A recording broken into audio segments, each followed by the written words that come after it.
Warning: this podcast covers information that may be triggering to some. In the last episode, we briefly discussed some of the reasons why Jeffrey Dahmer turned out the way he did, and we focused mainly on his parents, specifically his father. If you haven't listened to the first episode, you might want to, in order to get some background knowledge, because in this episode, we will be diving a bit deeper. Today we will be dissecting Jeffrey Dahmer's father, Lionel Dahmer, in his one and only book titled A Father Story, where he looks inward to figure out why his son turned out the way he did. So let's figure this out. Is he to blame? Let's begin. I'm your host, Daytin and Inserra, and this is Breaking Down Dahmer.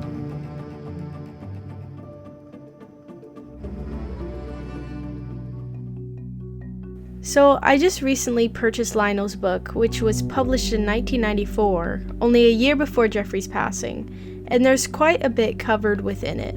Lionel begins his book by writing, "It is my desire that something positive will result from all the sorrow inflicted upon so many people by Jeff's actions.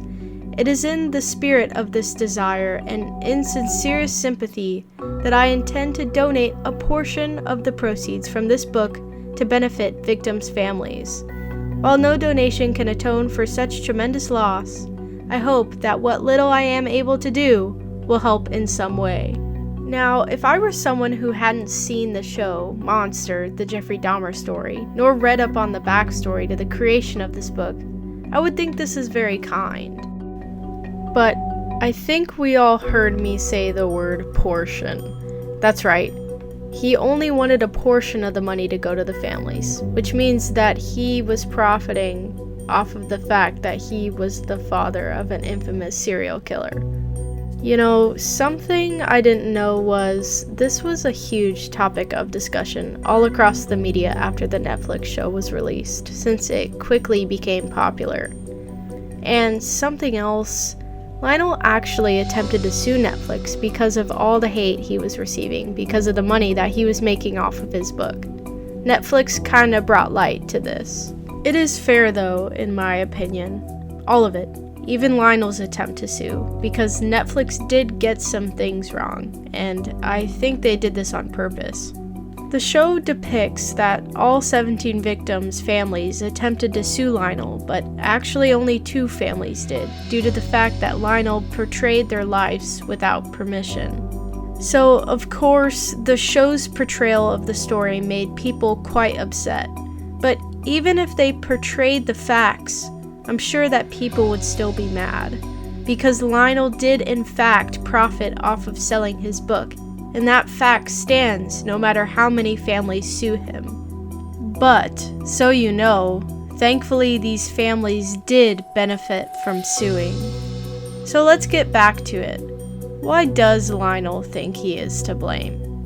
Let's listen to this clip quick, where Lionel speaks about Jeffrey.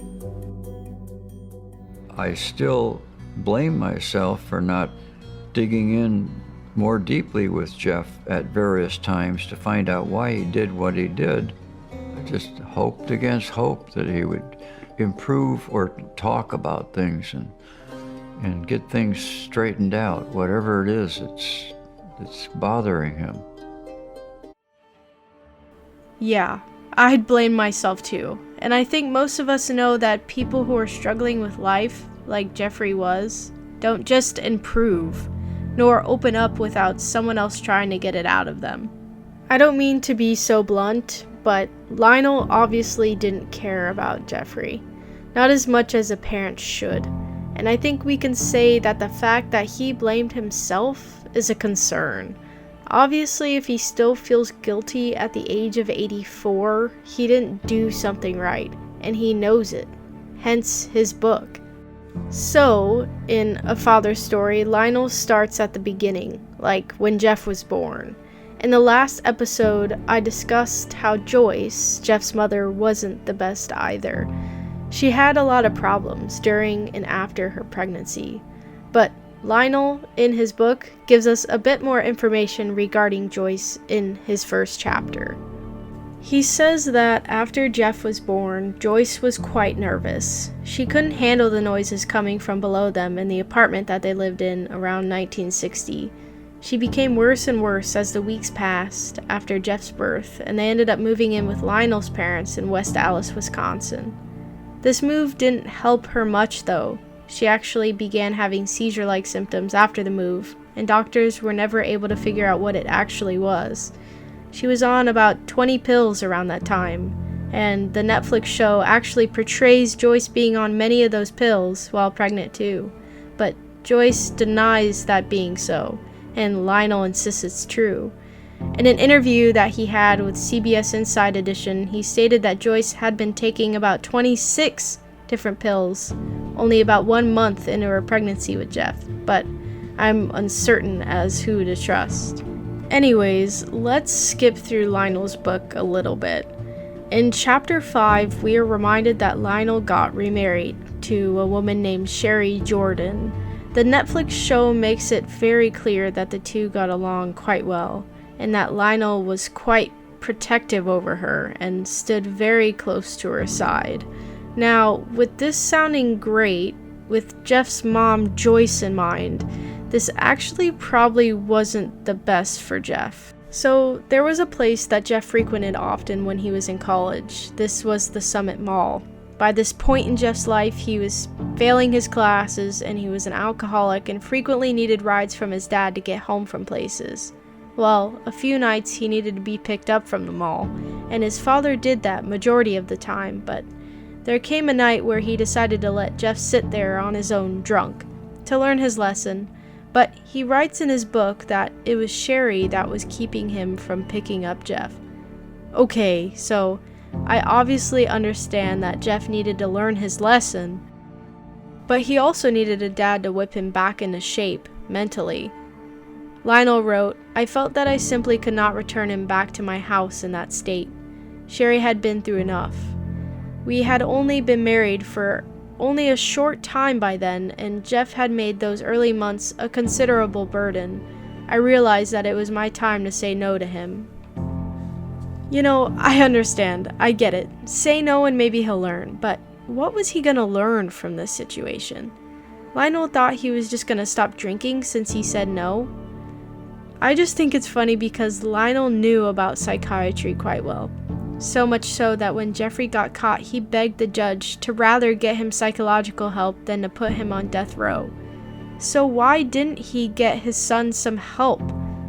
He kind of just ran off to have fun and live his life with his new wife, while his son was suffering with alcoholism and staying lonely because that's what he was used to. All this time, Lionel knew things and didn't tell a single soul. In chapter 8 of Lionel's book, we learn a bit about the thoughts that raced through Lionel's mind when Jeffrey got caught.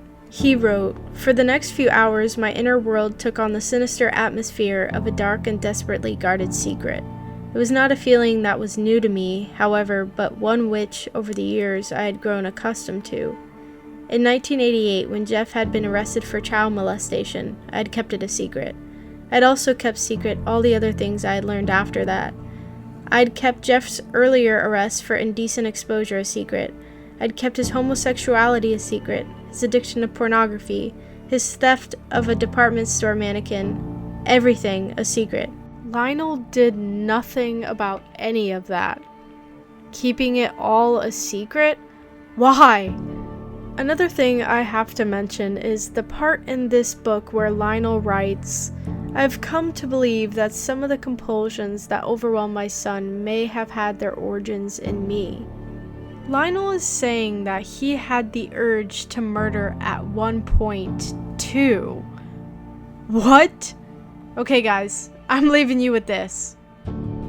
In the next episode, I'll be discussing more from Lionel Dahmer's book, A Father's Story.